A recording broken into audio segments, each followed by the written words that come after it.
au cours de nos investigations, nous avons remarqué que le 25 février 2020, une succursale de cette société, Albin LLC, elle a été ouverte dans le premier arrondissement à Paris, au niveau de la rue des Halles.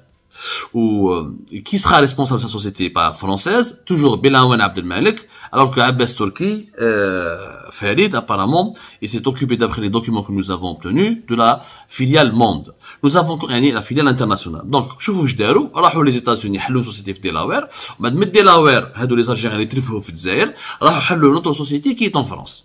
يعني داروا ان مونتاج باش حتى واحد ما حبوش يحلوا ديريكتومون في فرنسا باش ما يفيقولهمش، قال لك نحلوا aux États-Unis وبلا société américaine nous allons investir en France. باش هكذا les Algériens, les autorités algériennes et les services de sécurité algériens ما يفيقوش بهم. حنا nous avons contacté par mail les deux actionnaires et qui n'ont pas voulu répondre à nos questions. Malheureusement, ils n'ont pas souhaité nous répondre ni nous expliquer comment ils ont fait pour sortir l'argent qu'ils ont gagné en Algérie, parce qu'ils n'avaient pas d'activité à l'étranger, pour financer les entreprises qu'ils ont créées aux États-Unis, ensuite en France, quand même, dans le premier arrondissement, l'un des quartiers les plus chics de France.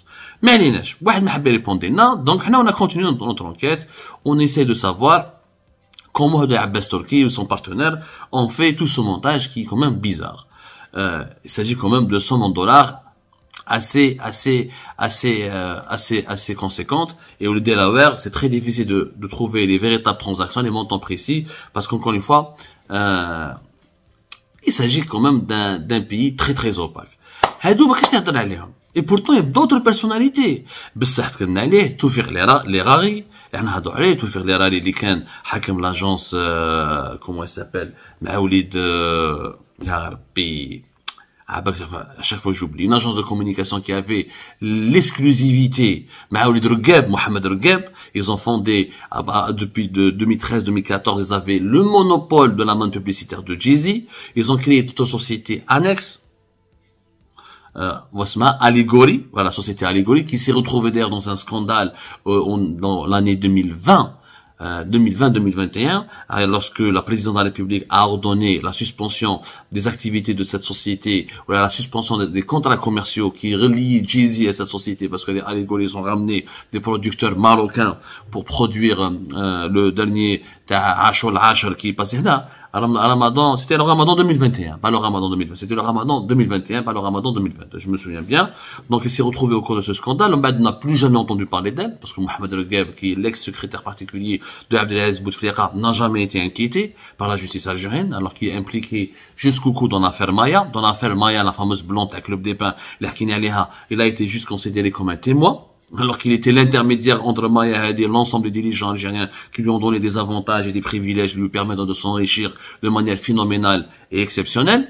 واحد ما هضر عليه عندهم توفيق ليراري nous sommes en train d'enquêter sur lui, بسا هضرنا عليه, بليكاس هضرنا عليه, مزيان غاني, la famille du général Abdelrahim, notamment de son fils Nadir Abdelrahim, tous ces gens-là qui sont beaucoup moins connus que les Haddad, que les Tahkout, que les Ulm, etc., ont fait des montages qui m'a dit Abbas Turki, ou à son associé Belaouane Abdelmalek, que nous avons contacté d'ailleurs, à qui ils n'ont pas voulu répondre à nos questions. Voilà, ils ont tous fait des montages fiscaux dans des montages financiers dans des paradis fiscaux, dans les paradis fiscaux, dans des pays étrangers comme l'Espagne, la France ou la Suisse, pour continuer à fructifier leur fortune à l'étranger alors que c'est légalement interdit. Mais pourquoi on n'enquête pas sur ça? Alors, la famille Abdelrahim, on a toute une émission, vous l'avez suivi, vous pouvez la suivre encore une fois, on a rediffusé, personne n'a demandé des comptes à ces gens-là. Je dis bien personne. Personne n'a diligenté la moindre enquête. S'ils n'ont rien fait, qu'ils le disent, qu'ils l'expliquent, il n'y a pas de problème. Si leur argent a été gagné correctement à l'étranger, ça n'a rien à voir avec les transferts d'argent et de devises opérés depuis l'Algérie, il n'y a pas de souci. Mais maintenant, s'il s'agit d'un transfert de devises qui est interdit par la loi algérienne, la loi algérienne devrait s'appliquer sur eux. On ne peut pas appliquer la loi uniquement sur Tahkout, Ahli Haddad, Rabarab ou les Koninef, et les autres on les protège. Pourquoi? Parce qu'ils ont des connaissances, comme Nadir Abdelrahim, le fils du général-major Abdelrahim, qui ont le monopole de l'hémodialyse depuis pratiquement 20 ans. L'étranger, il vaut mieux faire ça que de les pousser, de tout fermer, de fermer entièrement le système et de les contraindre à voler ou la détourner ou la tricher pour transférer leur argent à l'étranger. Bon, mais on a parlé de beaucoup de personnes qui sont connues, et des personnes qui sont pas connues ou là qui sont méconnus par l'opinion publique et dont personne ne parle. Ils n'ont jamais été inquiétés par la justice algérienne ni par la service de sécurité en Algérie. On s'est défoulé sur 15-20 000 oligarques, on a 2 ans, on a des feuilletons médiatiques, la preuve, qui est une NES par exemple, qui ont beaucoup d'argent à l'étranger, منهم حكينا لكم tout la dernière fois على بسا le promoteur immobilier بسا حكينا على اسمه comment il s'appelle بليكاز المره هذه نحكي لكم انا un certain groupe de personnes quelques noms اللي بالك ماشي معروفين par exemple فريد ماشي معروفين sûr يعني اللي بالك حتى واحد ما يعرفهم mais ce serait bien بالك que la justice algérienne et les services de sécurité nous disent pourquoi ils n'ont jamais enquêté sur ces personnes, pourquoi toujours s'attaquer aux anciens amis de Saïd Bouteflika et jamais à ces personnes qui sont pas aussi riches que les amis de Saïd Bouteflika mais qui sont aussi riches et qui possèdent des fortunes à l'étranger. Exemple. Je veux dire qu'ils sont riches, mais ils ont un patrimoine immobilier et financier à l'étranger. Même s'il n'est pas aussi important que les patrimoines qui ont été accumulés par les oligarques amis de Saïd Bouteflika. Mais la justice est la justice. La justice n'obéit pas à la loi de la quantité, ni à la loi de la qualité. Elle obéit à la loi du droit. Bon. Par exemple, est-ce que tu sais, Farid Abbas Torki, qui était un membre du FCE Tali Haddad, qui est né le 9 novembre 1982, et qui est le PDG d'une société qui s'appelle Goods Company, société algérienne spécialisée qui est située à la zone industrielle de Louiba. Cette société, elle existait d'abord sous le nom de la Sarl Simpex Afrique. Goods Company est une entreprise du groupe familial d'Abbas Torki qui est spécialisée dans plusieurs activités, notamment l'activité agroalimentaire. Les Abbas Torki, c'est avec معروفين في médicaments, qui sont معروفين في l'agroalimentaire. Début des années 2005, Goods Company s'est lancé dans l'importation et la distribution de la viande fraîche d'origine irlandaise et s'installe donc sur le marché des produits surgelés en Algérie et plus particulièrement ce qu'on appelle la viande surgelée sur la marque de Koft développée depuis 2006 en Algérie. La marque Koft en Algérie, elle est معروفة بالناس يشربوا بزاف la viande surgelée parce que la viande fraîche malheureusement elle est inaccessible dans notre pays. Elle coûte pratiquement jusqu'à 10% du SMIC. Vous imaginez. Alors bon. Et ben, Abbas Torki Ajma, à l'occasion, lors d'un salon de Halal Expo fait Paris, en 2013, il a annoncé son implantation en France pour distribuer une gamme de produits surgelés halal, ainsi que des produits frais, qui couvrent la boucherie, la charcuterie, les plats cuisinés, les pizzas. Toujours dans le marché halal français, qui a toujours fait rêver les producteurs algériens. Bon.